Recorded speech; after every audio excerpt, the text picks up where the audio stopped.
If this looks like every other reflex sight you've ever seen, it pretty much is, save for this one key distinction. You'll never have to replace its battery.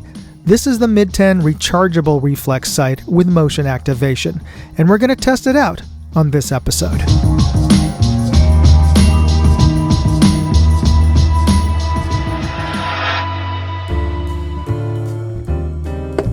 Let me start with a quick unboxing, and then let's just see the contents of the box.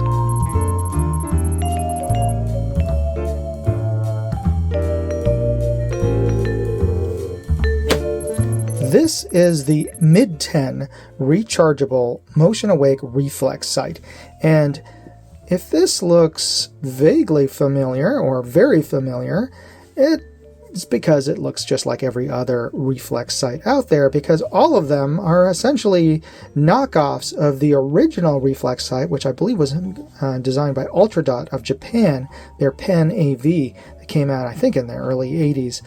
And pretty much used in every Call of Duty game since the beginning and other first-person shooters like Counter-Strike to just be the stand-in for a red dot, or be specific, a reflex sight, because it's an open type of design with the reflector lens in the front there. And this also has the very common feature of having a changeable reticle. In this case, we have 4 different designs. We have a circle, dot and cross, also known as a sunburst. We have a cross with a dot, we have a circle dot, and we have a dot. So you can cycle between all of those different designs of reticles. You can't really see that very well here because the camera's not focusing far enough. But we'll take a look at the reticles and how they change in a bit. But let's take a look at some of the other features of this. One of the key things, as I mentioned in the name, this is rechargeable. Instead of using a 2032 coin battery, we just recharge it through this charging port that's hidden here under this silicone flap here. And it is a standard USB-C, which it does come with a USB-C cable, but this is pretty much becoming the standard nowadays. Now, this actual flap, though, is it's a little cheaply constructed. It's only held in by this thin little bit of, there we go, pops right off a little bit too easily, in my opinion. And maybe there's a reason why they include 2 more spares of these, because this thing comes off super easy. And it's kind of a pain to get back in. You have to get a paper clip or whatever, but that is one of the design flaws, I think, in this overall design, is this cover is kind of useless. But overall, it functions the same way as just all the other reflex sights in terms of mounting. It will fit on a Picatinny or Weaver rail, has 2 tightening screws on the base to tighten it down onto the base there. And the adjustments for your windage and elevation, there's the elevation, uses a hex key, and there's your windage adjustments there. And you can adjust the brightness up and down using the side arrow controls. The center, this turns it on initially because it comes off and with the motion activation deactivated, and you actually have to press the center to turn on the unit. And this also, by pressing the unit and keeping it pressed, switches the color. So you have a choice between red and green, because some folks prefer green, and they visually, where eyes are much more sensitive to green, so in broad daylight, green often looks brighter and easier to see. And some folks claim that green is less prone to astigmatism. So you have those options, green or red, on the reticle. And this has an auto off after about 4 minutes of no motion inactivity. It'll automatically go into sleep mode, and as soon as you move it around, it'll sense that motion and turn on. So this should conserve battery life as well. So you won't have to recharge it so often, but we'll see how that works. Anyway, the important thing is, how well does it stay on and how well does it keep zero? We'll find that out next. Before we get started with the test, I'd just like to take a quick break here to talk about this episode's sponsor, Aura. For the cost of just a VPN, I'm getting a whole suite of security services, including $1 million in identity theft insurance, and they're even removing me from those damn data broker listings. Use my link, aura.com/moondog, and you can try them for 14 days, free. And if you use that link, you're helping to support this channel. You know, identity fraud is a real thing, and with AI, it's all too easy to spoof your identity. That's why you should try out Aura. All right, let's get back to the tests. I have the Reflex sight mounted to my Ruger 1022 takedown, which is the primary rifle that I intended for this optic. It rides a little high, but really not any higher than an EOTech, and does co-witness with AR sights quite readily. We're looking through the mid-10 at targets 100 yards away, and we have the Reflex sight at its lowest output setting in green. And we have a dot pattern for our reticle. And I'll switch it over to its next, which is the circle dot.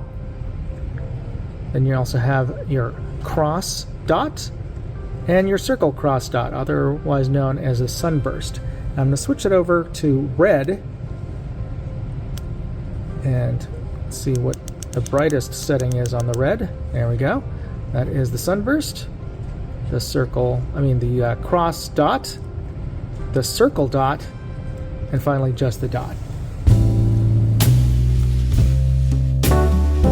I'd like to thank Mid-10 for sending out the rechargeable Reflex sight for me to test. And if these look a lot like every other Reflex sight that's out there, it's because they're all knockoffs of the original Ultra Pan AV Reflex sight, which came out in the late 80s and was originally designed for NRA style free pistol and light rifle competitions. They are a bullseye optic.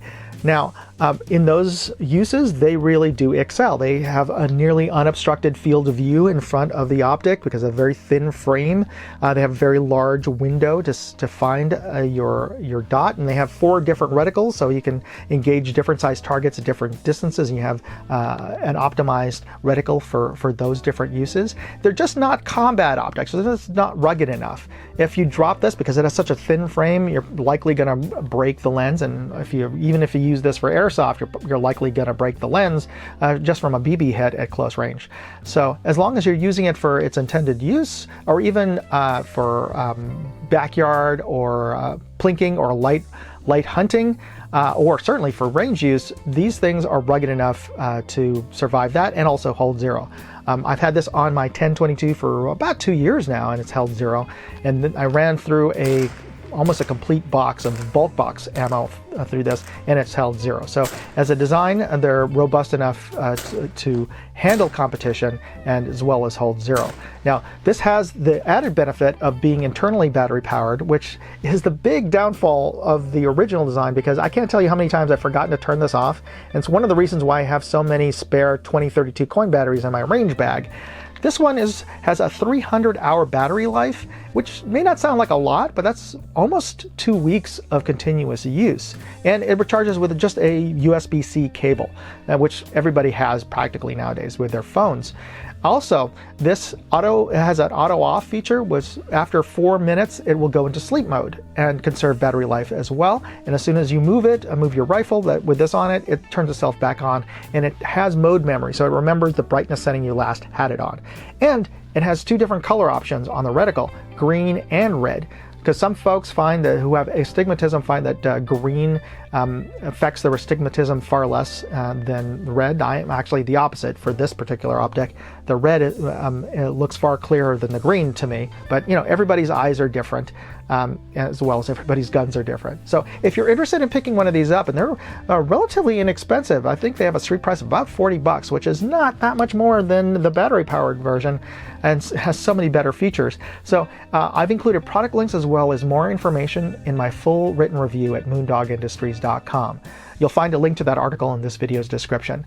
Use the links in that article and you help support this channel. And of course, you can always help by simply hitting the like button, subscribe button, and notification bell buttons right now. They don't ever charge you to be a subscriber to my channel. So I appreciate you taking the time to do that and taking the time to watch this video. God bless. Moondog out. Hey, I'd like to know what you thought of this video. Leave me a comment or chat with me on Facebook, Twitter, TikTok, MeWe, Instagram, or Locals. And if you want to see all of my videos, go to moondogindustries.com.